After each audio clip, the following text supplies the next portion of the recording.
Well, good morning and welcome to Frankly Speaking here on WYDC TV Big Fox. I am your host, Frank Acom. We are broadcasting live from the Hesselson studio here on Marcus Street in Corning, and I'm so glad that you joined us this morning. And you'll be glad as well because fan favorite, former Congressman Joe Sempolinski will be joining us somewhere around the 7 o'clock hour. I say somewhere because it could be a little before, could be a couple minutes in. That's the fun because he travels to come into the studio, and we do appreciate that. So it's not too late to get questions in for him. We're going to ask him what he thought, of course, of the debate and some of the things we've been talking about on the program the last few days and weeks. First off, a comment from a viewer, and this piqued my interest. So I'll ask you what you think. This viewer's prediction: if President Trump wins, he will get his plans rolling, and once they are comfortably in place and succeeding, he will retire from the office, and JD will continue in his place. I think after the dust settles, after all that he's been through, he's going to need to retire. Interesting theory. I have not heard that elsewhere, so as I said, it piqued my interest. So thank you for that. Speaking of all that Trump has been through, somewhat breaking news this morning, published early, and you may have heard it late last night. Federal prosecutors requested an indefinite delay in scheduling the trial for Ryan Routh, the suspect in the second assassination attempt on former President Trump, citing an enormous amount of evidence gathered since his arrest. In a filing on Wednesday, prosecutors asked Florida District Judge Eileen Cannon to officially designate Routh's case as, quote, complex. Now, Jonathan Turley suggests this is so they can add more charges. Prosecutors revealed the scope of the investigation, which spanned multiple states, involved hundreds of interviews, and included hundreds of digital media for review. The government has worked diligently since September 15th to investigate the incident.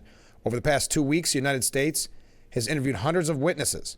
It has also executed 13 search warrants in Florida, Hawaii, and North Carolina, and seized hundreds of items of evidence, including multiple electronic devices.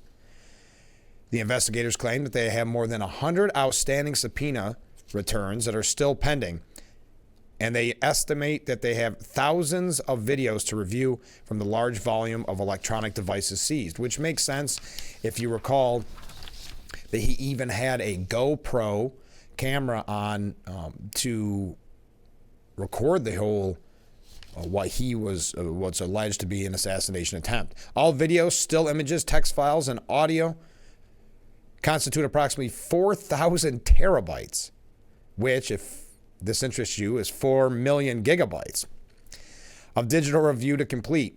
The filing noted that the FBI is continuing to conduct forensic tests on evidence, including ballistic testing and fingerprint and DNA comparisons, saying that the evidence would likely include preparing several expert witnesses to testify. Due to the sheer amount of evidence collected, prosecutors asked Cannon for the trial to be delayed indefinitely to allow adequate time for parties to review the discovery and determine which motions need to be filed. So the headline kind of gets you indefinitely. Sometimes sounds like it's the end, but it is not. It's putting all their ducks in a row, so to speak. The government also requested that the motion deadlines, calendar call, and trial date set to also be delayed indefinitely. According to the filing, Roth's defense attorney did not oppose the prosecutor's request to delay the trial date. Routh is facing attempted assassination charges. There's also, as I had mentioned, Jonathan Turley saying on Fox, something to the extent of this could be to bring even more charges along the way. Okay, a couple quick news stories to start with. Yes, Jack Smith, and this is something we'll be talking with former Congressman Joe Sempolinski about. Jack Smith unveiled, or unsealed, I should say, his motion in the election interference case. Excuse me. It's early this morning. We can talk about that. This evidence dump in October, we've talked about October surprises extensively here, and it's only October the 3rd. Also, you perhaps saw that Kamala Harris's husband, Doug Emhoff, there's past claims of domestic violence. That was another, I guess you would call, October surprise. So that really not getting the traction in the mainstream media. Not something, of course, that they would want to bring up. Anything that could hurt the Harris Walz campaign, they begrudgingly had to admit in some instances that Walz lost that debate, but others are still trying to defend him, which we hopefully will get to on the program this morning. First off, on a wacky note, I guess some people are having flashbacks to the COVID pandemic era because toilet paper shortages in stores across America are giving many the flashback. Why? Because of the strike and the closing of the ports. Reports of shortages have filled social media in the last day, and it's because of panic buying. It's interesting, and it was interesting at the time of the beginning of the pandemic, how really toilet paper is people's main focus. They cleaned out the toilet paper at my local Walmart, said one Twitter user. Toilet paper hoarding 2.0. Now, what I have read does not seem as if that is an item that will be affected by this strike. Some of the, well, maybe depending on your daily lifestyle, one thing that could be affected, that maybe you'll want to start stockpiling. Alcohol could be delayed. Electronics, bananas. Expect shortages of bananas, booze, chocolate, cherries. If there's a long port strike, imports account for nearly 100% of the U.S. supply of bananas, America's most popular fruit by volume, which is something I learned today. All right, so there's your news this morning. Let's talk about, and there's plenty of other news as well that we will be getting to. Iran's supreme leader, Ayatollah Al-Khamenei, told the West to essentially get lost from the Middle East after his country launched a massive barrage of missiles at Israel. And, of course, we mentioned it yesterday on the program, reading Benjamin Netanyahu's speech. Israeli officials have vowed payback within days over the Iranian strike. As the Middle East inched closer to a long-feared all-out war, the terror-supporting Iranian leader blamed the current escalation on the U.S. and some European countries that falsely claim they bring peace and tranquility to the region. That was an exact quote. Now, what's interesting is how the media is trying to spin this, the escalation, just in general, the Middle East on fire. So many issues, both domestically and internationally, that reflect so poorly on the Biden-Harris administration. And it's almost a woe is me. CNN wording it in the way that everybody seems, everything's out against Kamala. What? I mean, she has been vice president for the last 3.5 years. So I think when you look at this, Israel going after not just Iran, but of course Hamas, Hezbollah. I don't think initially when I read the reports and really had that, I'm sure like many of you, that strike of kind of fear and anger when you first heard of Iran attacking Israel. My first thought wasn't how is this going to affect the presidential campaign. Unfortunately, that's not how the people at the CNNs of the world think. Everything is from the lens of their party remaining in power or staying in power or getting power. The Ayatollah Al-Khamenei added that Iran was hopeful of getting, quote, rid of enemies' evil and urged Western nations to, quote, cut their badness. Some of this may get lost in translation. His remarks to a crowd in Tehran came just hours after he ordered nearly 200 ballistic missiles to be fired at the Jewish state late on Tuesday, dozens of which penetrated air defenses and struck Tel Aviv and other heavily populated areas. While Israel and the U.S. quickly promised to retaliate against Tehran's latest assault, Iran doubled down Wednesday and vowed to carry out even more crushing attacks on infrastructure if the threats were followed through on. Now, Israeli Prime Minister Benjamin Netanyahu declared that Iran had, quote, made a big mistake tonight and it will pay for it. And this is right at the beginning of Rosh Hashanah. Meanwhile, the violence continued to escalate as the Israel-Lebanon border, as Israel troops stepped up the pressure on the Iran-backed, Hezbollah. The Israeli military said infantry and armored units were now joining its ground operations in Lebanon. This does play an interesting role, too, since the mainstream media wants to tie this in with politics. It plays an interesting role because of the tightrope that Kamala Harris and Tim Walz have to walk when it comes to appeasing the side, as Van Jones said, of the Democrat Party that is marbled with this kind of anti-Semitic bigotry. So it's very, very tough road to hoe to keep everybody in the Democrat Party happy. Now, Biden, of course, calling for Israel to take a step back, calling for calm. It's always Israel's fault in a way when it comes to Biden's response that don't escalate this. You almost have to ignore what's been done to Israel. The ballistic missiles, you have to ignore the October 7th terrorist attack. I'm going to tell you a little bit more about what Joe Biden had to say. We just have a couple of quick things about international stories.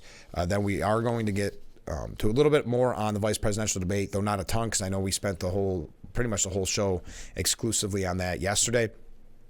We also do have a few things here just about the campaigns in general, both the Trump campaigns and the Harris campaigns. And if we get a chance, it's one of those days where there's going to be stories that we just have to report on that there's no real smooth segue. So keep that in mind. But let's take our first break. And again, former Congressman Joe Sempolinski will be joining us a little bit later on. So stay with us. This is Frankly Speaking here on WYDC TV, Big Fox. And we are back broadcasting live from the Hesselson studio. We should be broadcasting live from the Hesselson's 10 sale. Well, it doesn't go on then. Thank you to Hesselson's for making sure that it doesn't open today until after Frankly Speaking, so you can watch the full show and then get ready to go. And I saw the ad that it opens today at 9. And if you've never been to a Hesselson's tent sale, it comes highly recommended. I look forward to it every year, but I never even thought about that. We should be broadcasting live from the tent sale. All right. So Biden says he does not support an attack on Iran's nuclear sites, saying to reporters before boarding Air Force One, Joe Biden, quote, "will be discussing with the Israelis what they're going to do. But all 7 of us," meaning the G7 nations, "agree that they have a right to respond, but they should respond proportionately.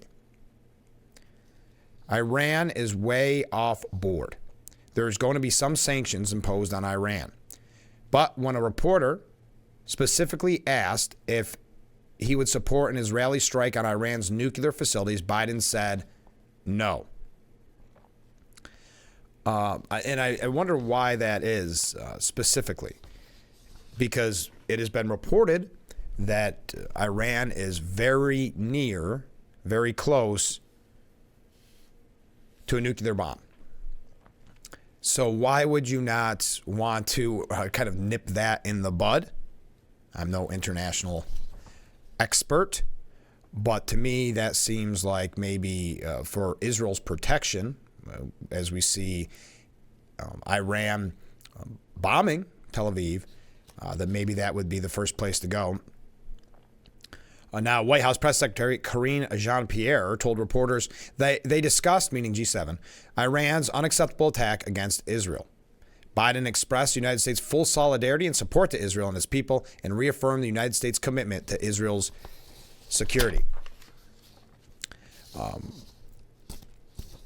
Now, U.S. Deputy Secretary Kurt Campbell said the administration was seeking to align its position with Israel on any response to Iran's attack, but also recognized the Middle East is on a knife's edge, and a broader escalation could imperil both Israel and U.S. interests.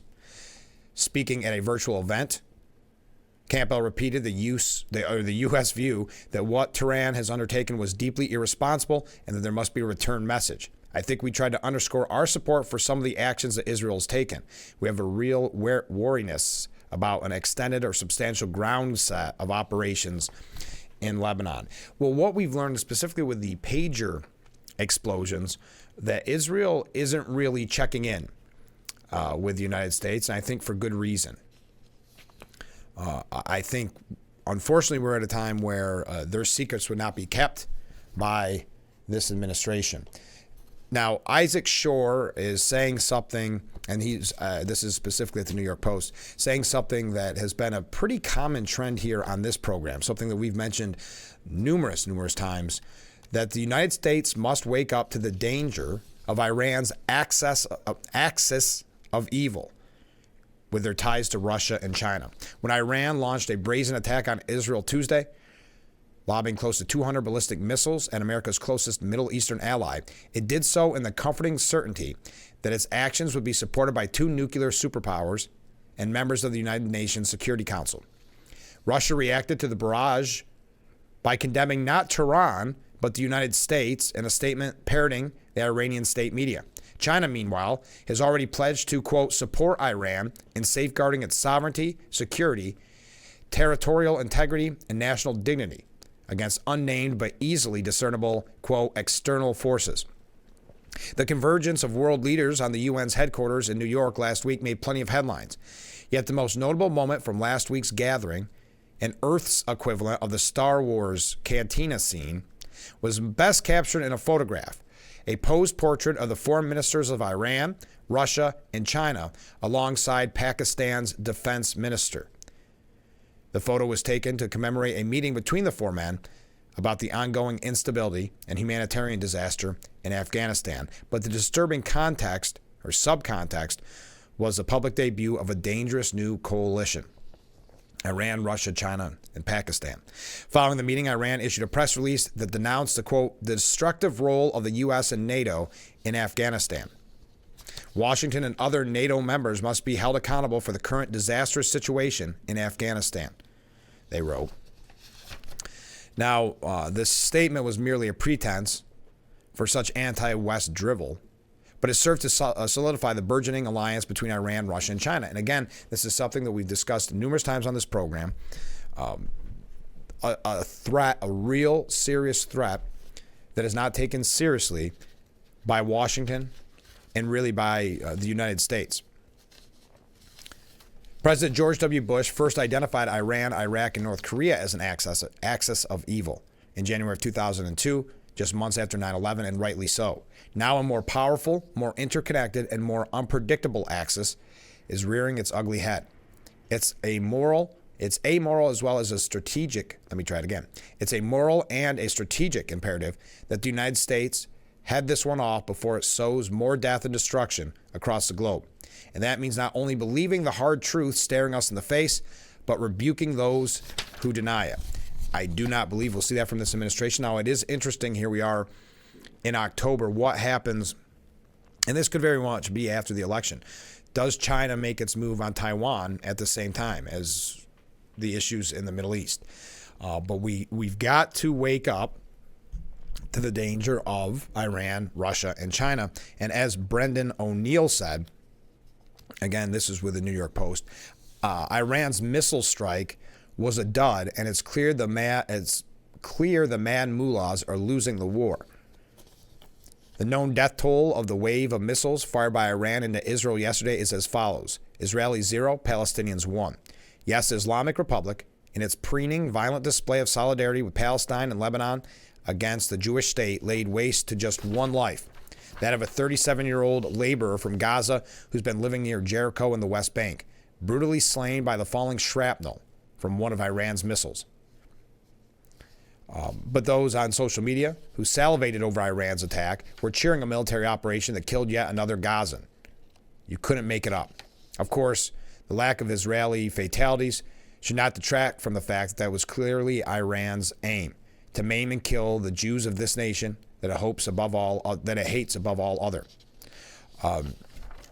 So it's not something that you can take lightly. And just because it looks as if Iran is losing, it is no time for Israel to back off, no time for them or the U.S. to take it lightly. Okay, so there's our international update this morning. Couple quick announcements. As I mentioned, Joe Sempolinski will be our guest a little bit later on. Listen to the show tomorrow. We are going to be very busy tomorrow. So make sure you set your alarms so you don't miss even a second of it. We're going to be talking with Apple Ridge, and I believe it's pronounced RAD, R-A-A-D, about tomorrow's health fair. There is a health fair at Apple Ridge from 1 to 3 tomorrow. So we're going to learn about that. We're also going to talk with the head coach and a member of the Elmira Aviators, the new hockey team at the Lecom Arena. They're going to be joining us to talk about the season, what to expect. I'll give you a little update on how practice has been going. And then we're going to be talking, and this is not the specific order, but then we'll be talking with a judicial candidate for family court judge in Chemung County, Brian Maggs. So a very, very busy morning tomorrow. So you just want to sit back and relax and make sure you catch the whole thing. Get the coffee started early and be there right at 6, like every morning. Really. So stay with us. We'll be right back with Frankly Speaking here on WYDC TV, Big Fox. And we are back, broadcasting live from the Hesselson studio here on Marcus Street in Corning. Thank you so much for joining us. We've got a lot to cover. As you can tell, at 26 minutes in, we've covered a lot. So let's talk quickly about the debate, the vice presidential debate on Tuesday. I know we discussed it extensively. There's a few other things I wanted to comment on it, and of course we'll be asking former Congressman Joe Sempolinski about it. But Bill Ackman, the billionaire hedge fund manager, he did not pull any punches in what he saw from the VP debate. He said J.D. Vance is whip smart, measured, unflappable, and fair and respectful to Walz. What's not to like? I find myself feeling sorry for Walz. He seems like a nice guy, but in a way, but in way over his head to be second in line to run the country. A bit of a buffoon, but in a good way. A kind man that will get his face ripped off in a negotiation. Wow, this is, again, billionaire hedge fund manager Bill Ackman. Not someone that I want making consequential decisions for all Americans. Well, there was a point that was made yesterday that he was literally shaky when he said that we needed steady leadership. Listen, it goes without saying, because I said it so much yesterday and so many others echoed that statement, that it was the most nervous, I think maybe it was Rich Lowry who said it, the most nervous I've ever seen of a national candidate. When you get to that level, and especially someone like him who had been in politics 20 years, and again, there's always nerves. J.D. Vance said he was out of a scale of 1 to 10 on 11? But there's a difference between anxious to get something started and to get into it, and nervous because you are on a national stage, and let's face it, the media isn't covering Vance in a positive way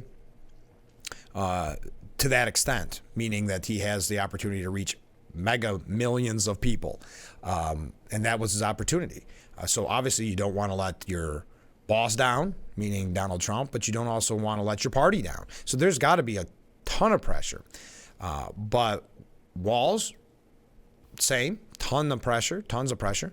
But what has been said by so many people, and it's spot on, it goes to raise serious questions and red flags as to why Kamala Harris did not pick Josh Shapiro, governor of Pennsylvania. Because if you've seen him, he is a good public speaker. It was reported, and I don't know if this was just to lower the bar, which it was a good thing that the Harris campaign did try to lower the bar, because if they would have tried to raise it up, it would not have been good. But him saying that he was not a good debater, saying throughout history he hasn't been a good debater.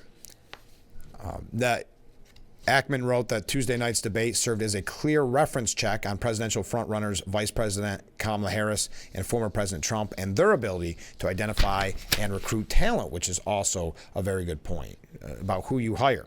Quote, like this again, hedge fund billionaire manager, hedge fund manager, Bill Ackman saying, you can judge the quality of a leader by the talent and integrity of their direct reports. Strong leaders hire team members that are smarter than they are. Weak leaders hire weak direct reports.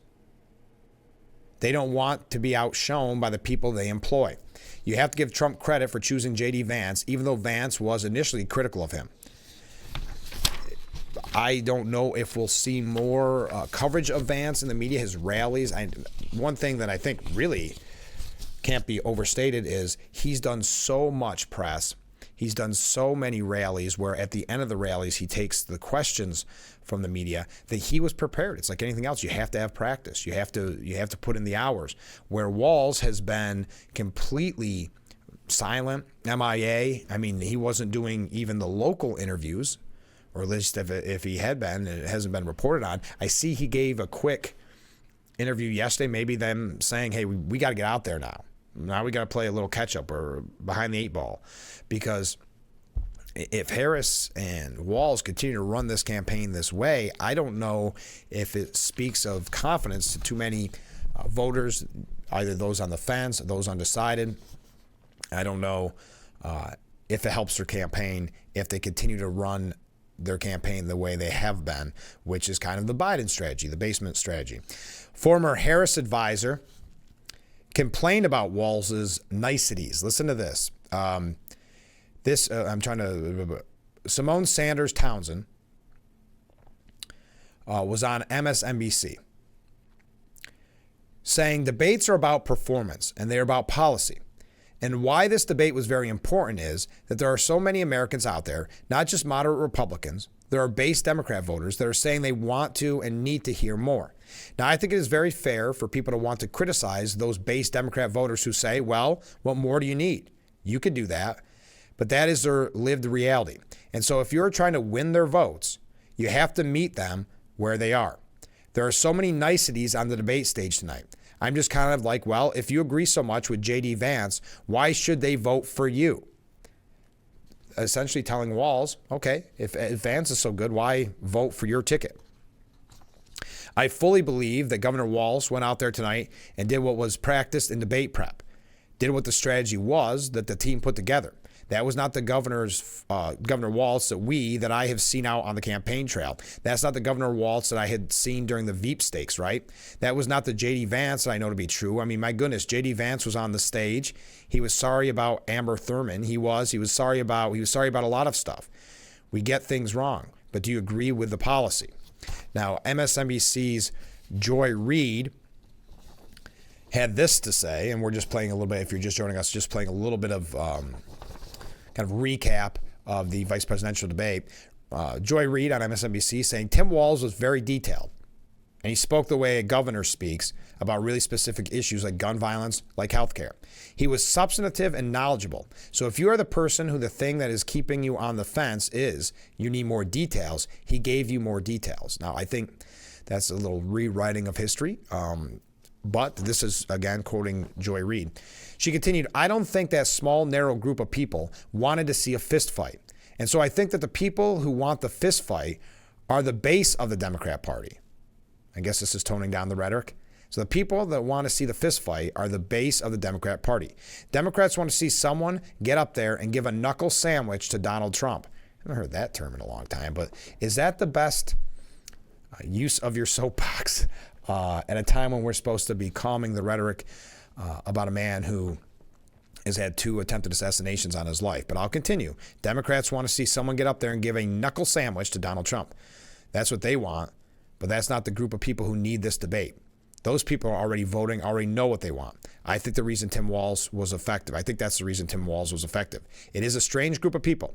These people who can't decide between arsenic and pancakes. It's very hard to say these two things are equal, but those are those people. Okay, interesting. We've got 2-3 more things on this maybe, and then we'll wrap up that discussion because we have a lot to cover this morning, and we have Joe Sempolinski, and we always spend a lot of time with him talking about all the issues of the day. So stay with us. We'll be right back with Frankly Speaking here on WYDC TV, Big Fox.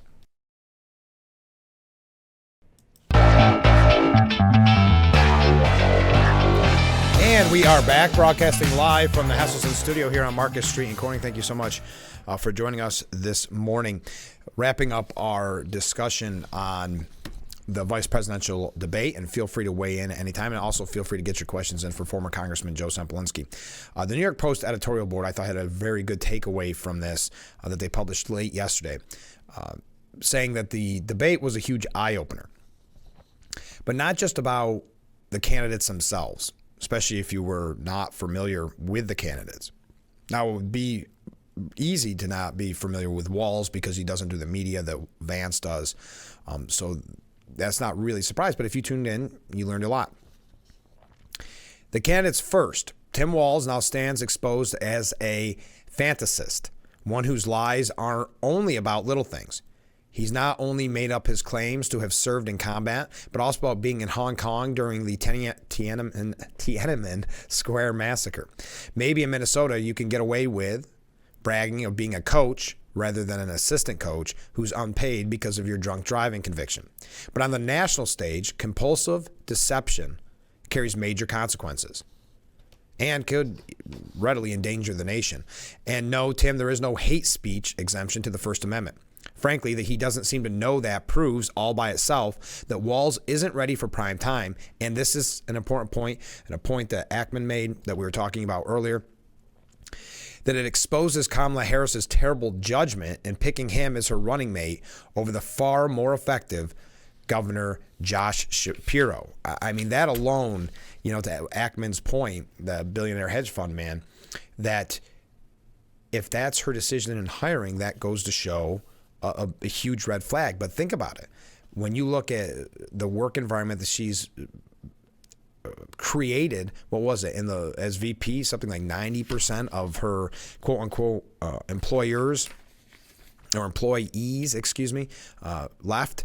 So there's a lot more there that I think could be dissected when it comes to her hiring practices. Okay, so I continue here. Vance, meanwhile, and whatever reason you think she didn't hire Governor Josh Shapiro to be the VP, there's other deeper dives we could take there. But continuing, Vance, meanwhile, disproved the weird charge, first coined by Walz, by the way. Finally handed the chance to address the whole nation. He proved charming, polite, and full of common sense, and also sharp, rightly facing down the bias of CBS moderators Margaret Brennan and Norah O'Donnell.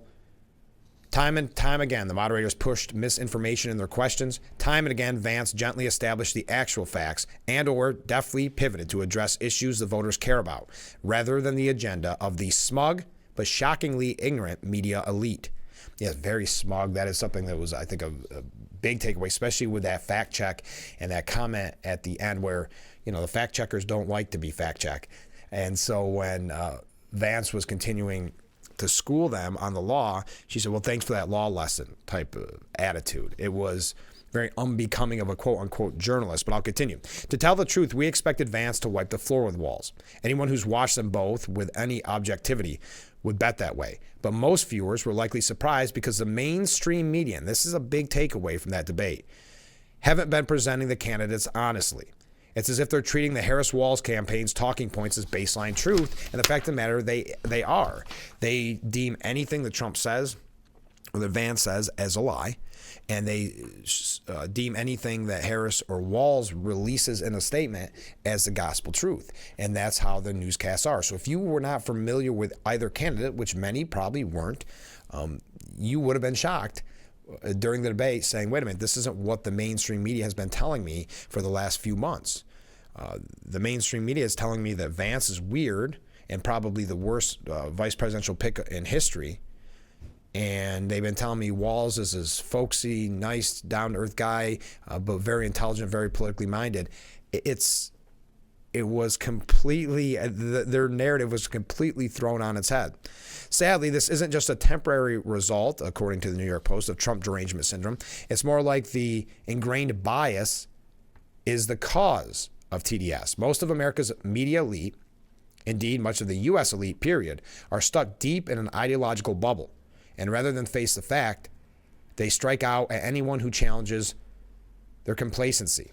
How many times do they have to get mugged by reality before they wake up? I don't think, again, just like with the moderators from ABC, I don't think it actually bothers them that their bias has been exposed, because at the end of the day, they're doing their quote-unquote job, their goal.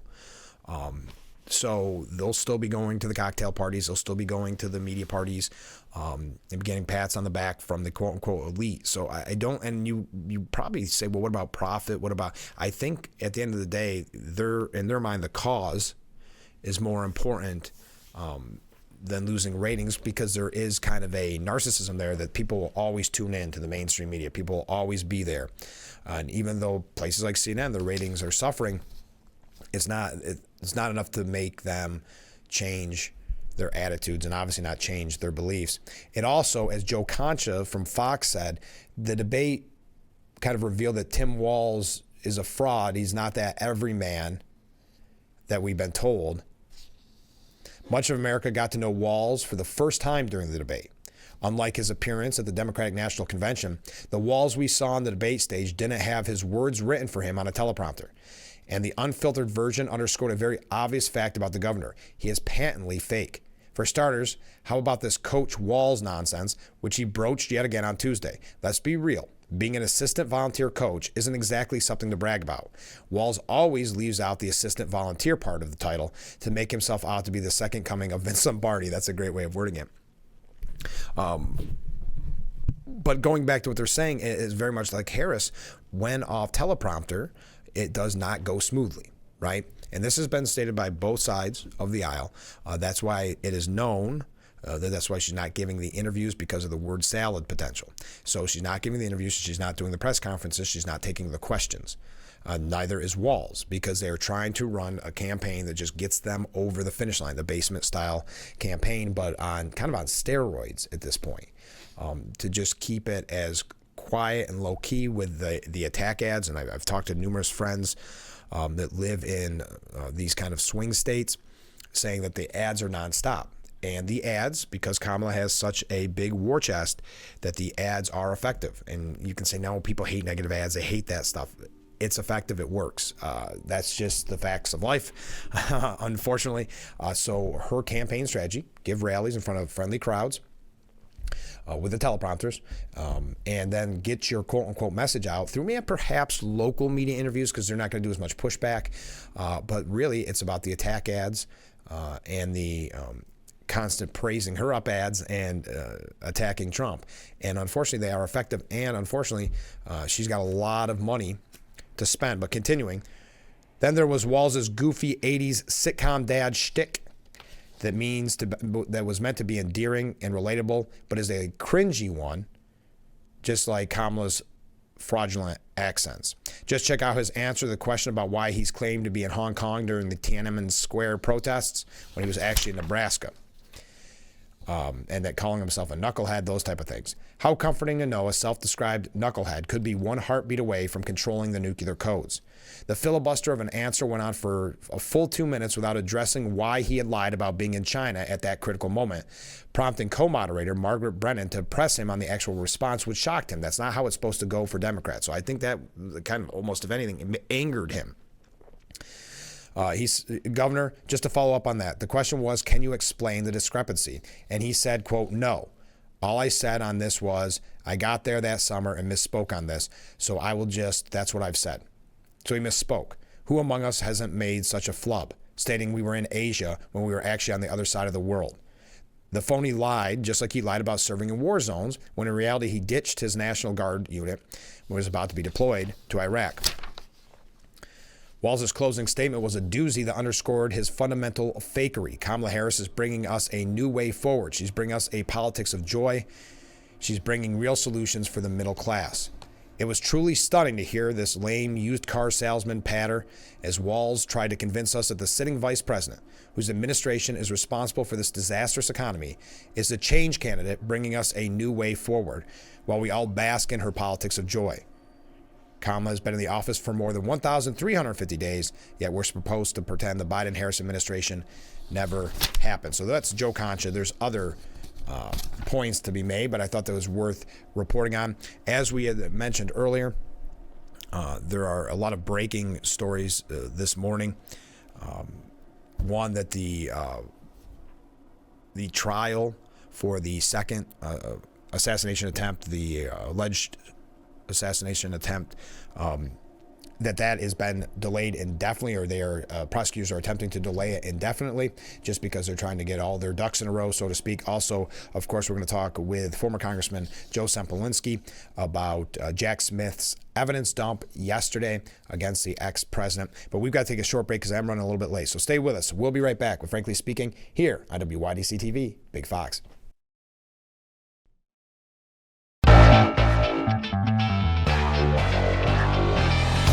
And we are back with Frankly Speaking, broadcasting live from the Hasselson studio. Thanks for joining us this morning. A couple comments from viewers.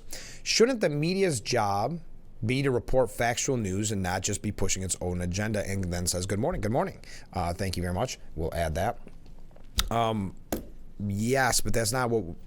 With the new addition of fact-checking, I think it's become even more crystallized that there is that bias, and I think it goes without saying that if you watch, the nightly news, the 6 o'clock news, you will see, or the national news, I should say, you will see that bias played out. Another comment from a different viewer saying, good morning, Frank. Well, good morning.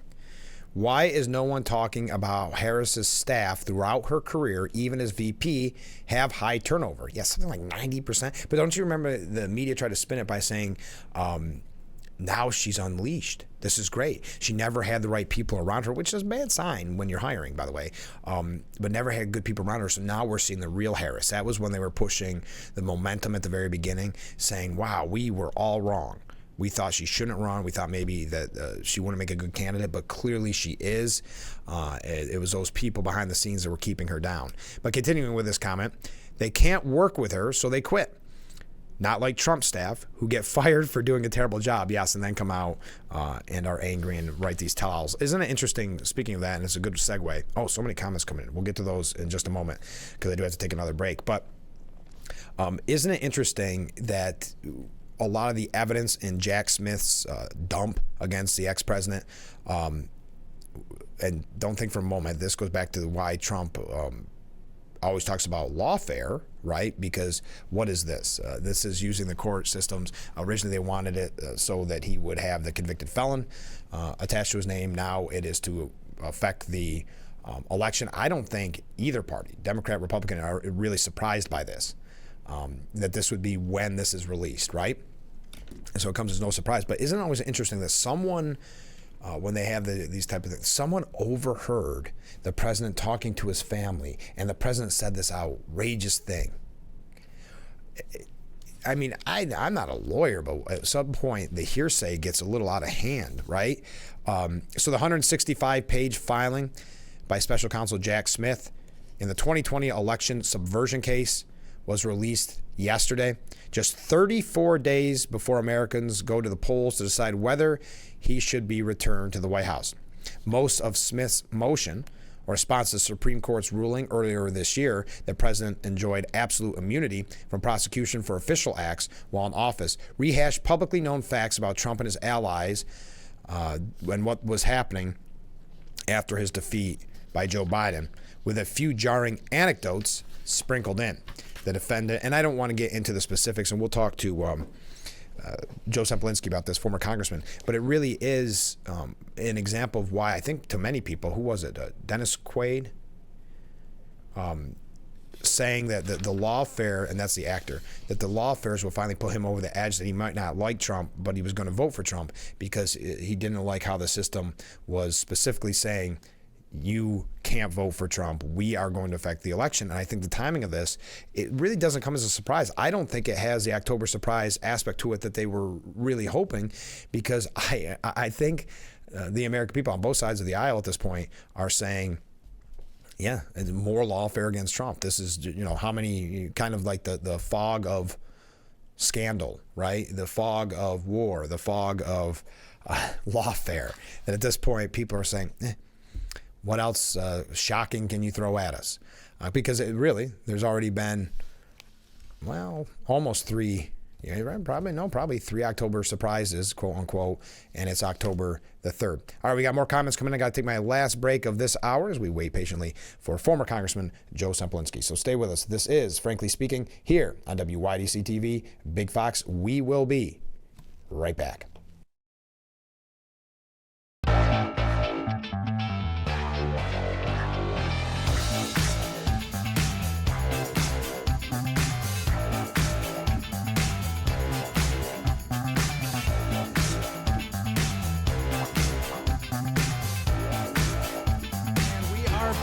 It is hour number 2 of Frankly Speaking, and joining me in the studio is former Congressman Joe Sempolinski. Hey, Joe, how you doing, buddy? I'm doing great. I walked into the hot tub, as I call the studio. Yes. And it's almost still dark. It is. At this time of year, it's only going to get gloomier. I mean, I like fall. My younger daughter especially loves fall. She can't get enough of leaves and whatnot. She's 4, for the record. So there's a lot of wonderful things happening this time of year, including elections.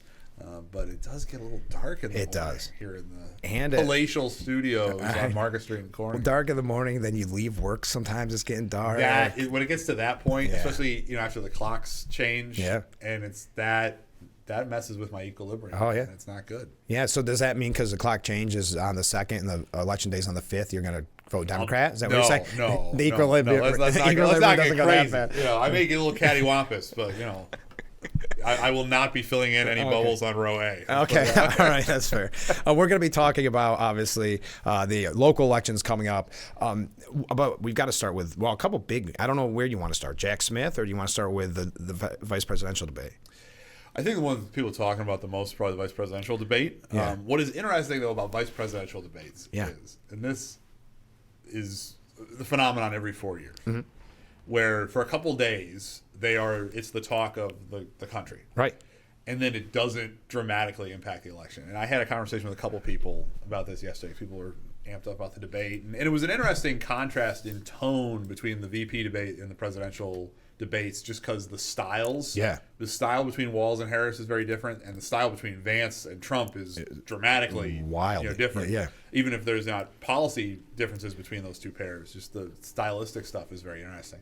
But I was relaying, a couple people, the most famous moment in the history of a VP debate by far is '88, where Lloyd Bentsen says to then Senator Dan Quayle, I knew Jack Kennedy. Jack Kennedy's a friend of mine. You're no Jack Kennedy, because Quayle had been making this argument that he wasn't as inexperienced as he appeared to be because he had more experience in Congress than even Kennedy had when he ran for president. And what Benson sort of touched on that caught a nerve was, the criticism of Quayle wasn't his inexperience. The criticism of Quayle is that he was sort of a lightweight as a candidate. I went and looked yesterday. That quip, not the debate, the quip itself has its own Wikipedia page. Oh, wow. Right? And it became, if there was a meme in 1988, I don't know if there were memes in 1988, but this would have qualified as this major. Everybody was quoting it. Everybody was parodying it, and substituting out Kennedy for some joke or something. What you have to remember is Bush Quayle whooped Dukakis Benson.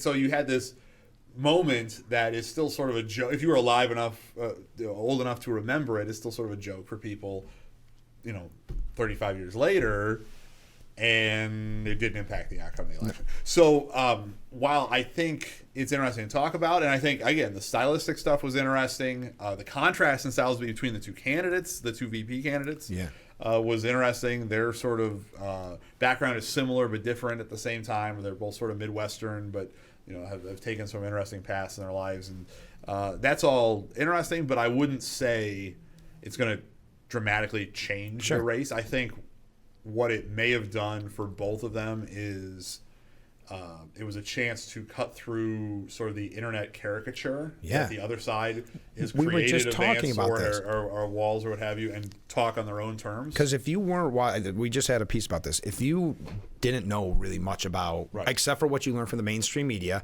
or from some political Facebook page, something like that, you would have watched and been shocked that night, because you're supposed to have kind of a tough guy but a good-hearted guy with Walz, and Ben and Vance is supposed to be weird, right? That's the point. And neither of those worked. I mean, Vance came out so cool, calm, and collected. It was kind of almost shocking. Yeah, and you got to remember, I mean, this is a guy.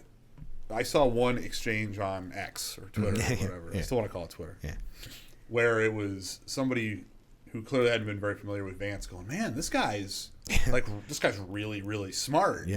And the response from somebody who I think was a Vance supporter was like, well, how do you end up at Yale Law School if you are from where he's from? Like, you have to be. Like, you should have assumed he was that smart, but you believed this sort of weird caricature of him. So I thought what Vance did that was smart right out of the gate, his first answer he says, all right, I'm going to get to that question. But, hey, this you is all me. out there, you may not know me. You may not know him. Yeah.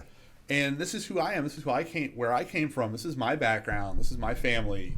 This is what I did in the military service and the public service, and his situation with his mother, being an addict, and his grandma raising him. And he did a really astonishing sort of 45-second version of that, which is tough to do. And then still answer the question. Yeah. And you saw that. All right. Well, this guy, there's a reason he is where he is based on, despite where he came from, exactly, and the situations that he's dealt with in his life.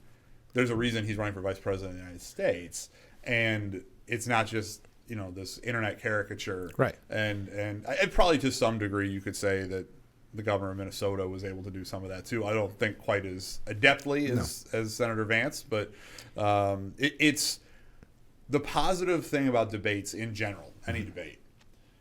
I think that the reason it has some appeal, even to somebody that is just sort of this casual observer, is we view a lot of politics through a lens, through a very opaque glass, as the media is presented to us, or the campaign, either campaign presents themselves or their opponent to us. And this is the one moment where all that gets stripped away, and it's just you looking at somebody on TV and say, all right, we asked you a question, what's your answer? And you get to judge for yourself. And there's something sort of dramatic about that, and there's something, I think, very democratic about that, where, all right, we got two folks who are going to be, one of these two people is going to be a heartbeat away from being president, and could end up, heaven forbid, if there's a tragedy or something, or down the road they run for it, could end up being the leader of the free world. Sure. Well, let's see what they have to say. Let's see who they are, as opposed to what somebody on social media says about that person. Well, and it turns out that maybe they're not as weird as we thought they were. Did you think, I know that you watched politics your whole life, me too. I don't think I've ever seen a national figure, though, that nervous. Oh, you're talking about Walz? Yeah, Walz. Yeah, not Vance. Yeah. And I don't mean that. It was one of those things where it just became distracting. It's not a political issue. Yeah. It just, I was kind of surprised by that. 20 years in politics? Right. And that was the other thing is, you could see sort of there's a little difference in natural talent, I think, there, as far as communication. J.D. Vance has only been a public official for like a little over a year and a half. Yeah, I know. Like and that was one of his challenges, was not only is he unknown, but he doesn't have a ton of elective experience, especially at the national level. He's won a competitive primary and competitive general election in Ohio, no doubt about it. That's a significant accomplishment. Yeah. But he hasn't been in the Senate for 2 terms or something. Sure. Walz has been in national level politics for almost 20 years. Yeah. He was a longtime U.S. congressman, has now been governor of, medium-sized state. Sure. Minnesota's no joke. It's a significant job. You sort of saw, I think, this is why they haven't been doing as many interviews. Yeah. And this is why Vance has. But isn't that a mistake? Oh, I agree. Oh, it's absolutely a mistake. Because J.D. Vance is so prepared for that. Because that's right. When you watch the Sunday shows, it's like he's doing a debate with the host. Yeah. Every week. That's right. When he's doing, and I love what they did at the end of their rallies every time, which is do the press call, or I say press call as a flashback. Press call. But really going to the press after a rally, because they're always, not always, but they're unfriendly questions, they're biased questions. So he's prepared for what the moderators were going to do and what Walz was going to say. I couldn't agree with you more. Yeah. There's no substitute for experience. Yeah. And you don't want your first big performance to be on the biggest stage. Yeah. Right? You want to do all the prep work. You want to get in the reps in the gym. You want to get in the reps, when the whole world is not necessarily watching. And you want some preseason games before you go to the Super Bowl. Yeah, that's right. Yeah, exactly. So Vance was playing every snap in preseason, and then they threw Walz out in the second quarter of the Super Bowl. Yeah. And you saw that to some degree.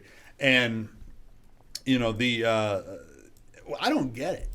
If you're going to be the nominee of either party for president of the United States or vice president, what are you signing up for? I mean, you're signing up to have to deal with this. You can't hide. You can't duck. You're going to have to deal with the press. So you might as well embrace it and lean into it and get your sea legs early. That's right. And even then, if you mess up, well, if you're doing so many interviews, tomorrow's going to be another interview, and it'll move off the news cycle. And I've done that historically in radio and on TV. That if I know candidates running, I say let's do one early, right? Just so you can get, because everybody's nervous the first time on TV, and then we'll do one closer, and that's with both parties. Well, it makes for a better show.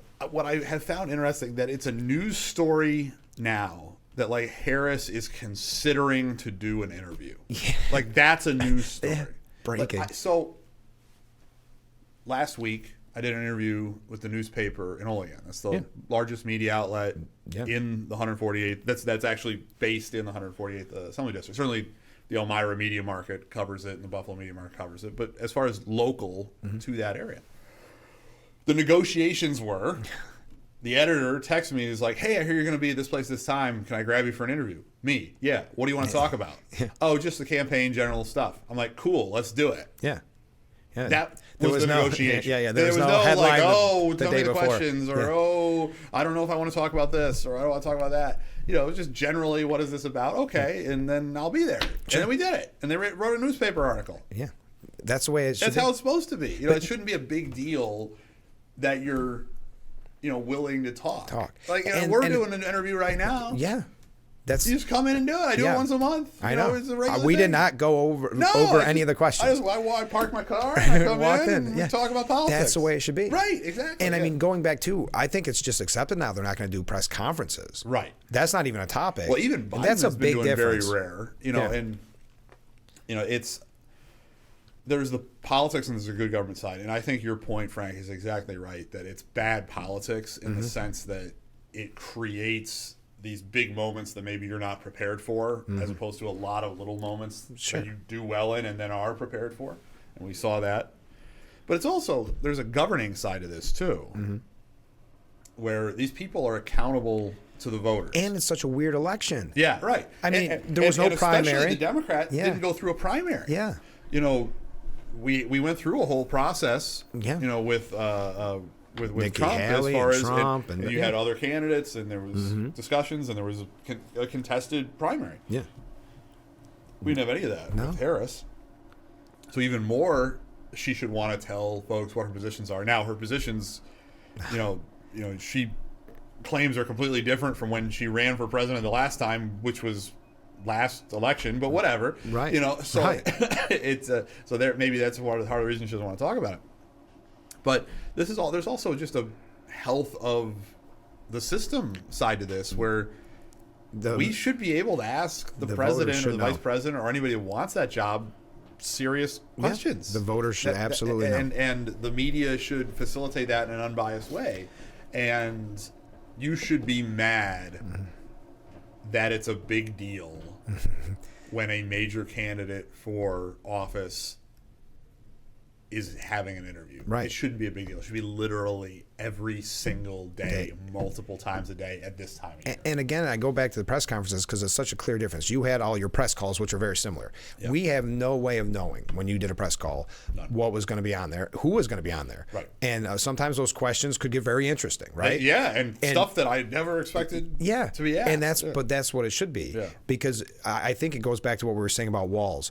They have had it so cushy that when the moderator actually went back in on the Tiananmen Square question and said, no, could you answer it? That doesn't typically happen to a follow-up. The follow-up. No, you got to do this. I was actually shocked about that, and I still think the moderators were biased. That was one where they had the moment where they fact-checked Vance, even though it had been negotiated. Yeah. So anyway, I found that really interesting, but we got to take our first break, unless you got something, Joe. I was not in Tiananmen Square. Just for the record. Just everybody knows. I was 6 at the time. All right, we'll be right back. Stay with us. And we are back, broadcasting live from the Hesselson studio here on Marcus Street in Corning. And our guest this morning, former Congressman Joe Sempolinski. Joe, we have so much to talk about, but I do want to kind of go back into the debate just really quickly. What do you think about the fact checks? I know we were just highlighting them, but it's now a common thing even on the Sunday programs. And for me, from a media perspective, I just find it so distracting and so unprofessional in a way. Yeah, I think you have to go all one way or the other, right? You're right. If you are saying, and this was the real problem in both debates, right? Where the presidential debate, the Harris-Trump debate, Trump got fact-checked, Harris didn't. Right. You can't have that. No. That's just completely ridiculous. And numerous times fact-checked. Yeah. And then because of that, it was negotiated in the VP debate, we're not going to do fact-checks. And then they still did at least once with the Republican nominee. And then was so smug with the whole thanks for the law. He was right. Yeah, right. I mean, you incorrectly fact-checked. So if you're gonna do it, you have to do it even-handedly. Yeah. And then you better be ready to know actually what you're talking about, because sometimes fact check isn't, well, what date did this happen? Right. Or what vote did you cast? It's, you are presenting this in a way I don't like. I don't like your opinion. I don't like your policy. So I'm going to debate you. Yeah.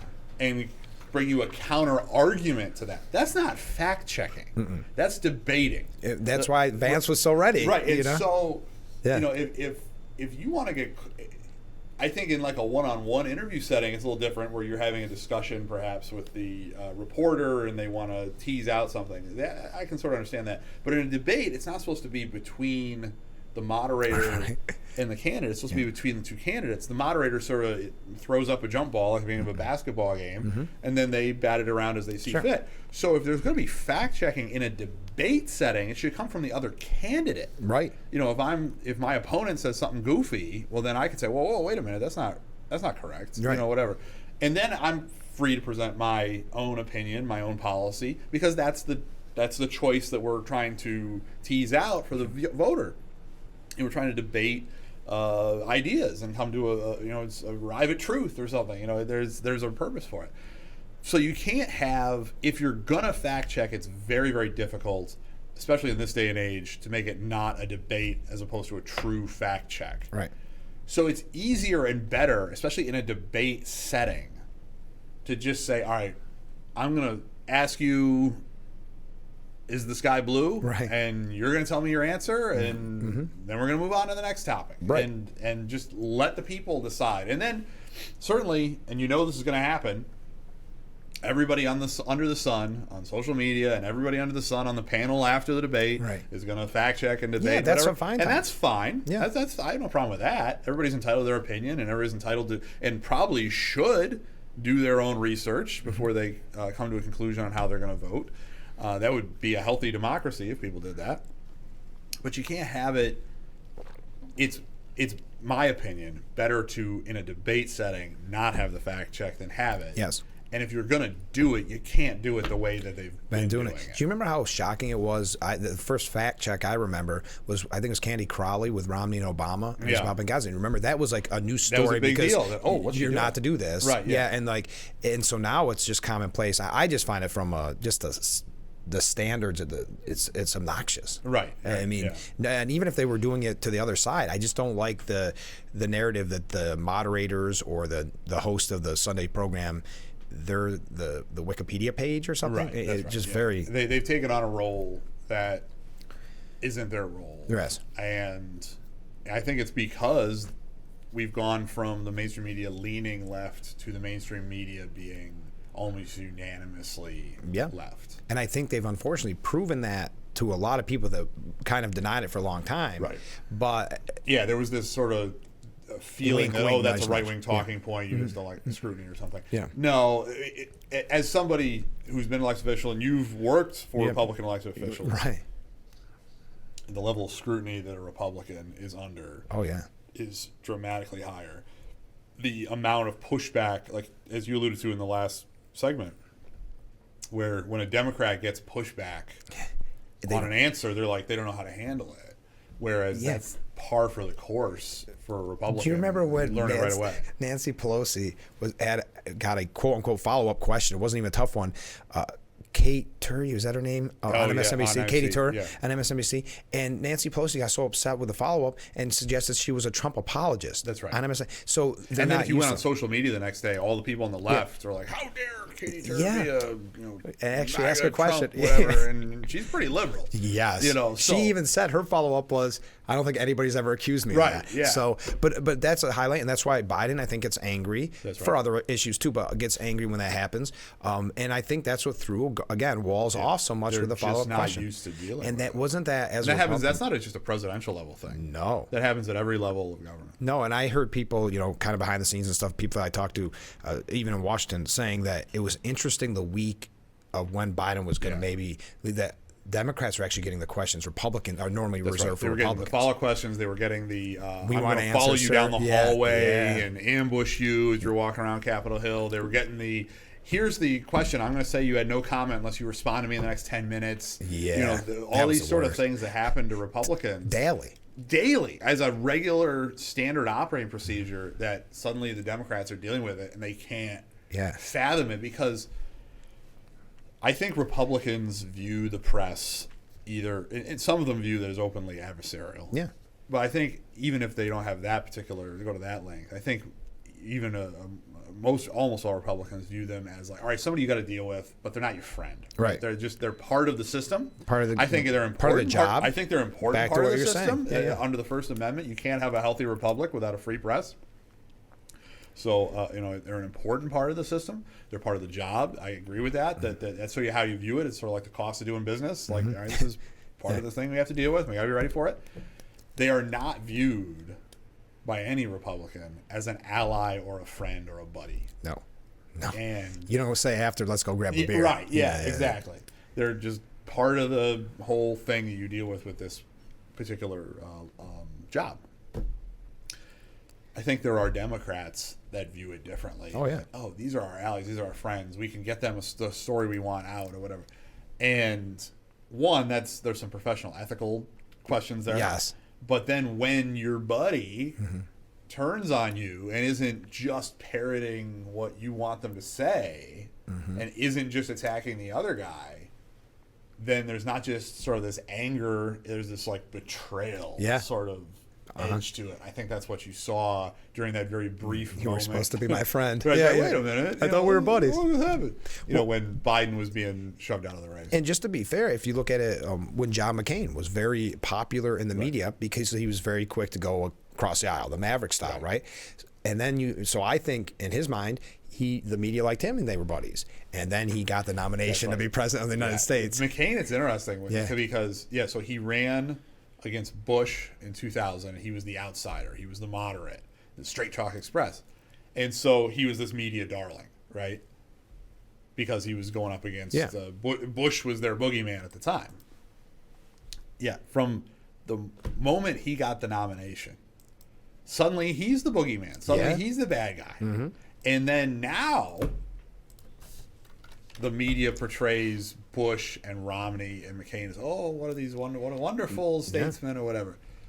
And it's just because those folks, to some degree, and it's a little different for all three of them, don't get along with Trump. Well, let's go back and roll the tape on think of how the media treated Bush for his two terms. He was presented as this buffoon warmonger, whatever. Of course. McCain was beloved until he gets the nomination. Then he's, just Bush 2.0. Right. Romney, who now is portrayed as this, hero, positive person. He strapped his dog to the roof and binders of women, bullied 47%, whatever. And he's this, portrayed as this plutocrat jerk.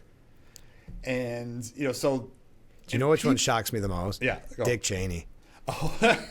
Right? Now he's loved. Right, yeah. Now he's a statesman. I've seen some things online where, to show just how interesting the Democratic coalition's gotten between, Ilhan Omar and Dick Cheney on the same team. It's just sort of an interesting thing. But just now that the media is actually talking about Dick Cheney in a positive way. Well, I think what happens is, and it's interesting now, to get philosophical, viewing this as an older person. I'm 41, right? So I have had the opportunity to live through several cycles and live through realignments and see things change. And if you're 15 or 20 or 23, the world sort of is as it is, and it feels like it's always been that way, and it's always going to be that way. And then you get older and you realize, no, things change pretty quickly. Yes. And if you're old enough to remember Bush Cheney, you're old enough to remember. I was talking about Benson and Dukakis. Yeah, right. Yeah. I was 5, by the way, when that happened, but nevertheless. Your parents let you stay out that Yeah, night. some kid is out there at TV land going, "Who's Michael Dukakis?" Yeah. And I'm like, you didn't miss anything. Anyway,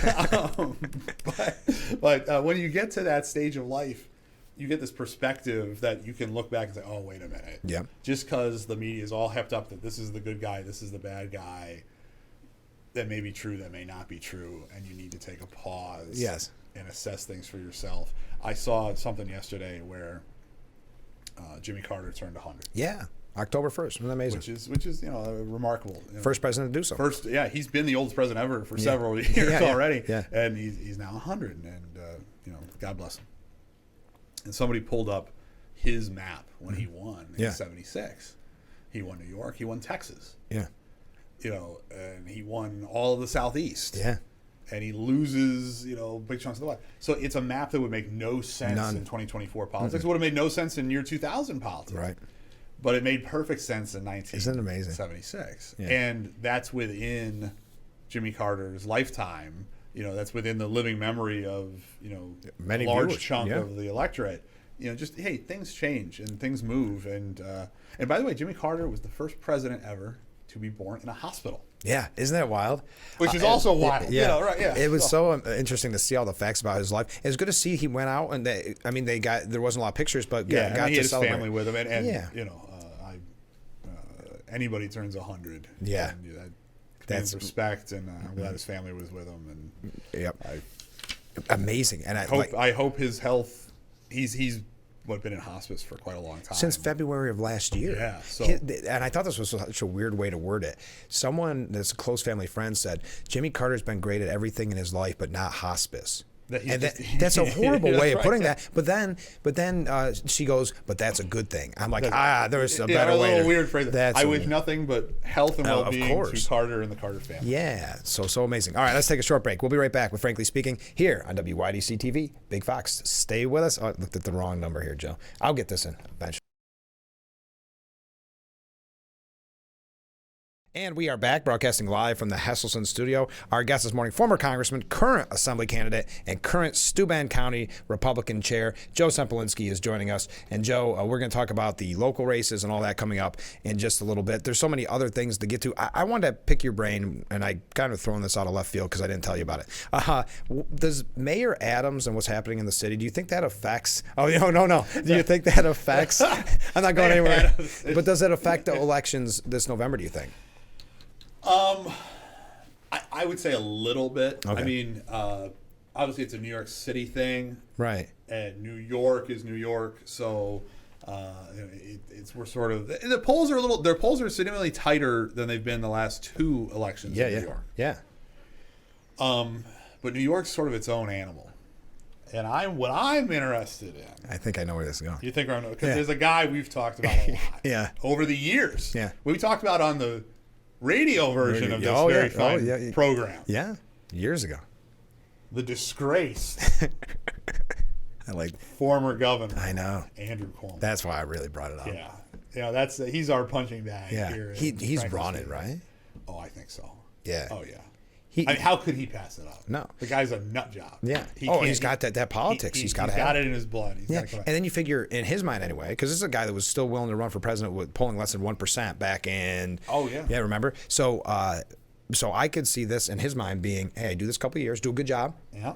What's next? That's right. Oh, absolutely. Yeah, absolutely. Because he does not believe his career's done. No. And you saw that with the smug answers he gave to the congressional hearing. That's right. Yeah. That's right. Where he's blaming everybody. He's blaming Trump. Yeah. He's blaming everybody. And so that is going to get interesting. And the other piece that's interesting is they have a very unusual and unique electoral format in New York City, which is ranked choice voting. So, that's right. So the way you vote, if there's 10 candidates on the ballot, you rank your preferences for all of them. You don't just vote for one. You say, I like this one best, I like this one second best, what have you. And then they do a instant runoff where the person with the least votes gets eliminated, and everybody that on those ballots that put them first, their second choice now gets the votes, and and the computer does it, and you end up with somebody getting 50%. And once somebody gets 50%, it's over. So what that means is if you were Adams under a normal plurality system like we have in the Elmira media market, Sure. You would say, ooh, I've got 3 or 4 people on the far left running. Andrew Cuomo gets in. They all split the vote. I win with 32% of the vote. I get reelected. Right. That's not the case, because then they would have this runoff. Right. So if you're Cuomo, you go, ooh, Yeah. they aren't splitting my vote. Right. They're going to beat them up from the left. Mm-hmm. I come in, and apparently their bases sort of overlap, because Cuomo is, and this is how bonkers New York City is, people. Cuomo is perceived as a moderate, and Adams is perceived as a moderate in New York City. I don't perceive them as a moderate, but whatever. In New York City, Democrat Party politics, Adams and Cuomo are perceived as moderates, and their base, their most loyal base, is sort of Brooklyn, Queens, African-American Democrat primary voters. Both of them. And so Cuomo was like, ooh, maybe I don't want to run against Adams because he's got the same base I do. He's got it on lockdown. And then he starts having all these ridiculous problems. Yeah. He's apparently owned by the Turkish government. Out of everything. Allegedly. Allegedly. Everything, yeah. I mean, some real weird stuff. And now Cuomo sees that opening where, that's a big block of votes. That's his most loyal folks that didn't want him. Those are the people that didn't want him to leave as governor. And the person that's getting those votes is now going away or compromised. And so I think it would be very difficult for Andrew Cuomo to pass this up. And we'll know soon. Yeah. Because, we're talking about a June of next year primary. So these decisions have to be made in the next several weeks. And just the fact so many a lot of these opponents have already come out. And Cuomo has the ability to wait because he's got universal name ID. But I would say we'll know in the next 30 days if we're getting Cuomo versus Adams versus all these other folks. All right, Joe. So I made a mistake. I haven't been paying attention to the viewers' comments, and I'm going to skip over a couple, but they're only because I don't have time to read them all live. But we're going to go through a couple comments here. Okay. I wonder what Joe's take is that Harris accepted the position of VP, given that she called her former boss a bigot, right? That was her claim to fame. That's an excellent question. Doesn't that seem counterintuitive? I mean, why would you work for someone who you essentially think is a bigot? What is interesting about that is if you can go to Real Clear Politics, they keep the tracking averages of all the old races. And you can pull up the Democratic primary from 4 years ago, and you can see, here's how Biden was doing. And Harris, it's like, not good, not good, not good. Boop. Oh, yeah. And it was when she called him, effectively a racist. Yeah. And then right back down. So the only notable moment. Yeah. She didn't even make it to when people were actually voting. She didn't make it out. She didn't make it out of 2019. Right. The only notable moment of her campaign was calling her now out boss Joe Biden as some sort of racist. Yeah. And then she gets the nomination. Yeah. I think the question asked, what does that say about Kamala Harris? Well, I think it certainly says some things about Kamala Harris as far as her ambition. That, either she's just so ambitious that she doesn't care. If the critique of Biden she felt was true, then she's so ambitious she just doesn't care. Right. Or it says something about Kamala Harris's disingenuousness, that she's willing to just throw around, you're a racist, whatever, and it's baloney because as soon as it's to her interest, she's suddenly your friend. It also, and I think more importantly, says some really goofy things about Joe Biden. Yeah. Because frankly, if somebody's only notable moment of their campaign was calling me some horrible name, do you think I would make them the vice president of the United States and put them in a position? Well, you did make me your communications director. And put them in a position where perhaps that person wants to push me aside later. Yeah. So I think it says some things about Harris's ambition and disingenuousness, but it also says some things about Joe Biden's poor judgment. So that was a good question. That was an excellent question. Okay. I got a comment that I'm skipping criticism. I'm not. I really am skipping over trying to get all the questions in. How does Joe feel about early voting? Does he trust that vote will get counted? That's a question I get a lot. Yeah, early voting. So the Republican Party has a big push on early voting. That's from Donald Trump all the way on down. There's complete harmony on this, and even during the primary, there was agreement. Trump and Haley and DeSantis and all these people. The system is what the system is. The rules are what the rules are. Right. You may feel there's too much early voting. You may feel there shouldn't be early voting, and you're certainly entitled to that philosophical opinion. But those are the rules, and to go into the election with one hand tied behind your back is, I think, unwise. President Trump and, again, the RNC and everybody certainly feels that way. And, again, people that were running against Donald Trump in the primary felt that way. The perfect example is the special election for Congress in the 3rd District earlier this year, where the Democrats came out much more in the early vote. And then there was a blizzard on Election Day. Oh, that's right. And it drove down the Election Day vote and certainly impacted that margin. They asked about the election integrity question. What I would say is one of the positives to early vote is it is the same mechanism as the Election Day vote. You are voting in person, by and large. That's a whole other thing in New York. But by and large, you're voting in person. And you're voting on the same machine you would vote on the regular Election Day. So there's not the mailing of the ballots, by and large. Right. There's not a chain of custody issue. So you should be no more or less confident about early vote than you are Election Day vote. It doesn't have the additional issues of rampant absenteeism or universal mail-in ballots, which is what they have in some states. Right. Now, one thing that is a problem in New York is the New York State Constitution lists very specific reasons for which you can vote absentee. And there was a referendum 3 years ago as to expand, to change the Constitution to allow everybody to vote absentee. That referendum failed. The people rejected it. The people did not want no excuse absentee voting. So what the Democrats in the legislature did is they went around that and they said, oh, no, when you request that ballot, you're not requesting a absentee ballot with no excuse. You're requesting your early ballot through the mail. And since the Constitution doesn't contemplate early voting, they said it was different. The courts, shockingly and incorrectly, in my opinion, upheld it because it went against certainly the spirit of that provision of the Constitution. So potato, tomato, tomato. Yeah. It's something that is effectively the same as no excuse. I was so confused when I absenteeism. first heard about it because that's what it sounded like to me. And I had a friend that was going to be out of town ask me about that. And I so said, we have effective no excuse absenteeism. Yeah. They just call it something different as a legal fiction. Yeah. So you can request your early vote ballot sent to you through the mail.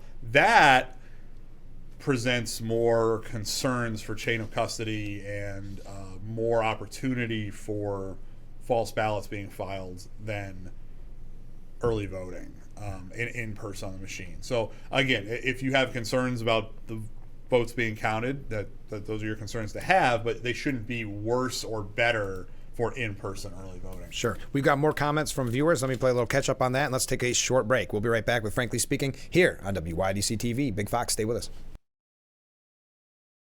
We are back with Frankly Speaking, broadcasting live from the Hesselson studio. Thank you so much for joining us this morning as we are joined by former Congressman, current Assembly candidate, and current Steuben County Republican chair. We're running short on time, Joe, but I want to make sure we get to all these comments. Okay, we got a nice wave from Bath. Okay, you bring up, and this is not the same person from Bath, you bring up Eric Adams and the effects on the elections. How about the criminal activity of Donald Trump per yesterday's release? Yeah, I think there's been a lot of discussion. And they did accuse you of bias. They accused me of bias. Well, I am not a journalist. I am here as the chairman of the Republican Party. So there is my disclosed bias. Yes. I am the chairman of the Republican Party. I'll get you a disclaimer next That's time. right, yes.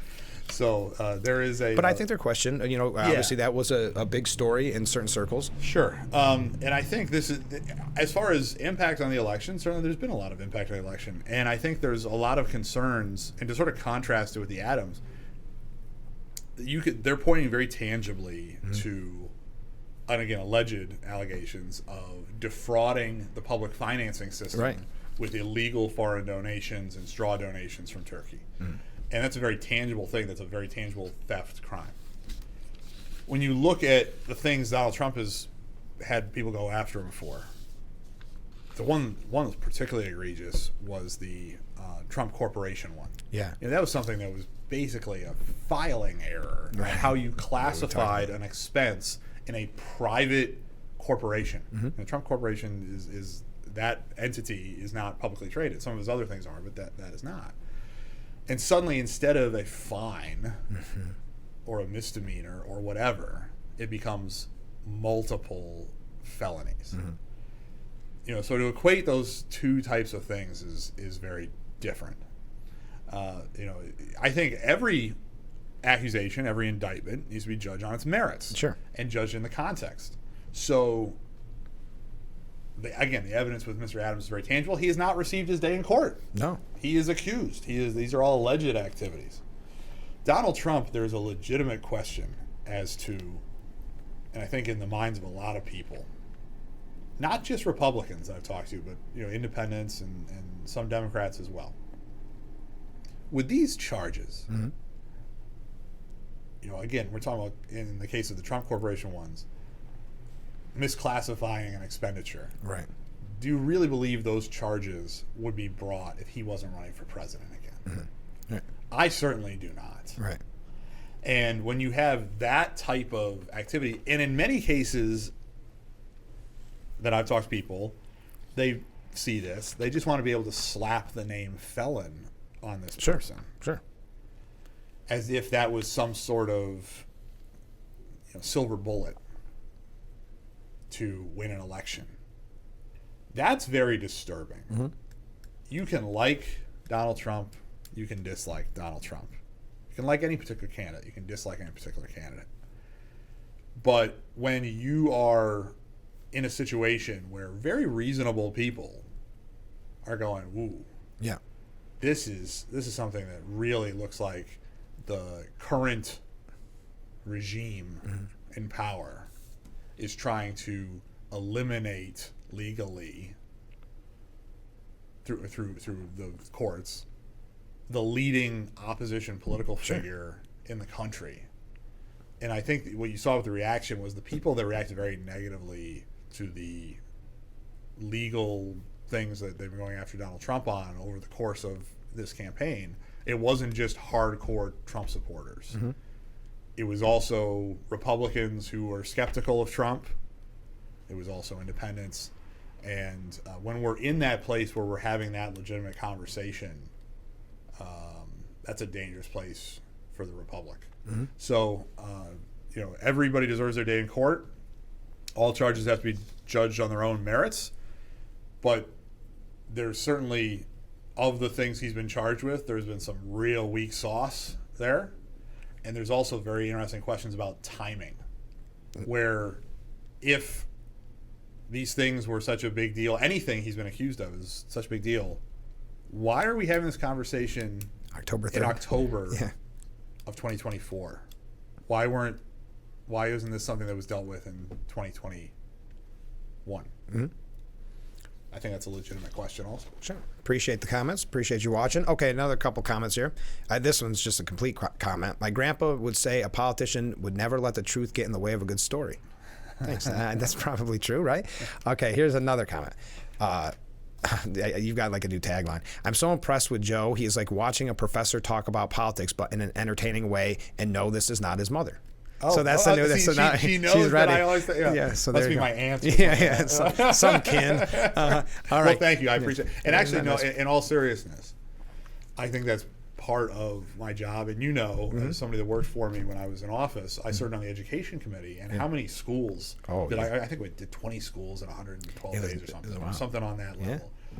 And it to me is part of the job. Is you go legislate and you handle constituent service, but if I can put a human face on civic issues and on understanding how the republic functions or doesn't function, I think that's an important public service, and I think that's something that's lacking in modern culture. So I really appreciate that comment. That if somebody walks away from this, whether they're a Republican or Democrat, whether they agree with me or disagree, whether they like a particular candidate or not, but they feel like they understand what is going on in a deeper way, I think I've accomplished something.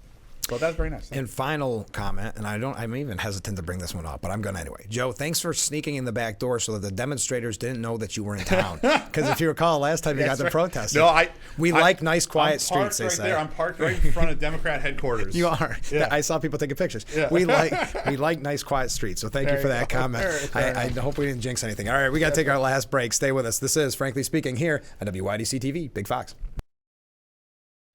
And we are back with Frankly Speaking here on WYDC TV, Big Fox, broadcasting live from the Hesselson studio. And in that studio, former Congressman Joe Sempolinski. Almost forgot the name, Joe. No, I was trying to think because we haven't talked about the local issues, and I want to highlight, as you jokingly referred to yourself in the last segment, that you are the current Steuben County Republican chair. Newly reelected. Oh, congratulations. I just got reelected, yeah. Yeah, wow. I'm excited. Yeah, you should be. You're doing a great job. I appreciate it. Yeah. So tell us about the local races, how they're shaping up. We've been having, it's starting to get really crowded that time of year that I love, where I'm talking 2 or 3 interviews. They know if they're talking to Frank, they're talking to the people. So when's the last time Trump won? What was that? When was the last time Trump won the presidency? When he talked to you. And when did he lose? The year he didn't call? Just something to keep in mind. Just something to keep in mind. You know, so I mean, he should be sitting right here. And so should in New York. Yeah, that's right. We should get, we do the debate. Yes, we do the debate right here. This is the one he agrees to. Exactly. I'll do it if it's Frank. Fox or Frank. That's right. That's it. And then he gets both. That's right. Well, would you fact check? Yes. Oh. No, I wouldn't. And I'm not quick enough to mute microphones and stuff. Exactly. So yeah. It's a headache. I don't want it. All right. So we do have some big races. We just had actually. We had a great event with the Women's Republican Club in Steuben County a few days ago, where we had all the judicial candidates there. We've got 2 slots up on the Supreme Court. The Republican nominees are Ed White and Stacey Romeo, very good candidates. Like I said, I was just with them in Irwin. At the county level, Chris Tunney's unopposed, so he's feeling pretty good. Yeah. And then we have Matt McCarthy running, who is opposed and is definitely the qualified candidate in that race. There's no doubt about it. And then Chris Ferratella in the city. So if you live in the city of Corning, there's going to be 5 different judicial votes that you cast, and none of those 5 are running against each other. So you can vote for all 5 of those people I mentioned. 2 state Supreme Court, 2 county court. One will be listed as surrogate, one will be listed as county and family court, and then city court. If you're in Steuben County elsewhere, the portion of the county that is not in the city of Corning, then Mr. Ferratella won't be on the ballot, but the other 4 will be. And I'm very excited about that whole judicial ticket. Other contested races, my race for the Assembly in the 148th District, if you're in the south of Hornell, if you're in this media market south of Hornell. Andrea Bailey is running in the 133rd Assembly District, replacing Marjorie Burns, who's retiring. That's northern Steuben, Wayland, Cohocton, that area. Mr. Palmisano is unopposed at the Assembly level. Mr. Romero is unopposed. And Congressman Langworthy has an opponent. My successor in Congress, I'll be voting for Mr. Langworthy in November. And he has an opponent, so we need to get out and support Mr. Langworthy. So at the local, regional level, there is quite a bit going on. Sort of the local highlight is the judicial races. Yeah. And again, I can't say enough wonderful things about Judge McCarthy. He's a longtime friend of mine, but more importantly, he is simply the most qualified individual in Steuben County to be running for county and family court, period. There is nobody of any political affiliation that is more qualified for that job. And I really feel that the folks need to vote for him. I'll be voting for him very proudly.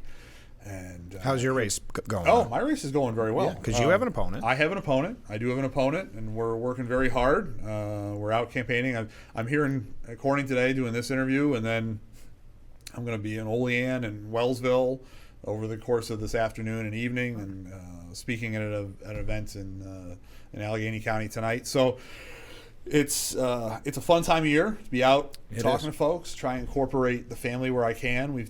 I have 2 little kids, so we try and bring them when there's like a festival. They're starting to slow down, though, the festivals and the fairs a little bit. Yeah, we had like a little burst of them. We had one on the week of the 21st. 3. It was like everything was scheduled. Harvest Fest, everything. Yeah, but anyway. So you get that sort of fall, nice weather. Yeah, and then we'll get into the silly season of campaigning here over the next month. Yes. Month and 2 days. But it's going very well. If you live in the 148th Assembly District, which in this media market, you're talking Canisteo, Jasper, Troopsburg, Greenwood, Rexville, Hartsville, that area, please get out and vote. And also for the other folks that I just mentioned here at the state and at the regional and local level. Just before we go, because I have like a minute to kill, what have you been thinking about the bill so far? I mean, Allen looks incredible. Yeah. It seems like you can plug him into any offense. Defense looked shaky against the Ravens. Yes. Derrick Henry. I mean, Derrick Henry's a generational talent, but he ran through them like they weren't even there. This weekend, the reunion of Allen and Diggs on opposite sides of the field will be very interesting. It's 1 o'clock on Sunday. I'll be watching. Yeah, it's got an interesting year. But so one other thing, Joe, and I don't know if we have all the specifics before we go, and I have a little. I was going to ask you off there if you want to bring up, but you do have a big fundraiser coming up for the Republicans. Oh yes, October 19th. Okay. The Steuben, Chemung, and Schuyler Republicans, all idea. three together. We're doing one big fall event together. October 19th, the evening of October 19th. It's at the Arnott Mall Events Center. You can go to gopfallfest.com and buy a ticket there. Oh, wow. And if people want to get involved, because it's not too late, we've got a little over a month. Yeah, joe.sempolinski@gmail. Email me. You see the and like name. I said, I just got reelected for a new 2-year term. Those elections happen in September. It's a little different because it's a party thing. But I will be party chairman for another 2 years. So, and I do want to highlight, it's not too late to get involved, because I Not know too a late lot to of get people involved. are passionate. No, it's not too late involved. And obviously the most important thing that everyone should do is vote. Yes. Is please. The Republic does not function if people do not cast a educated, thoughtful vote. And please, I ask everybody to do that. Couldn't agree more. Joe, thanks so much for being on the show. Always a pleasure. All right, we'll talk one more time before the election. How's that? Okay. All right, we'll make it work. Just to wrap things up. Okay, just before we go, tomorrow we got a very busy show. I hope that you tune in starting at 6. We're going to be talking with Cody Murphy and Sean Williams from the new Elmira Aviators hockey team. That'll be tomorrow. Also, Brian Maggs running for Chemung County Judge for Family Court. He'll be in. That's live right around 7 o'clock. And then we'll be hearing from Apple Ridge and RAAD Rad about tomorrow's health fair from 1 to 3. So, make sure you tune in starting at 6, and I hope that you have a great day. And join us every weekday morning for Frankly Speaking, only on WYDC TV, Big Fox. We will see you bright and early tomorrow. I look forward to it. Alrighty, have a great day, everyone.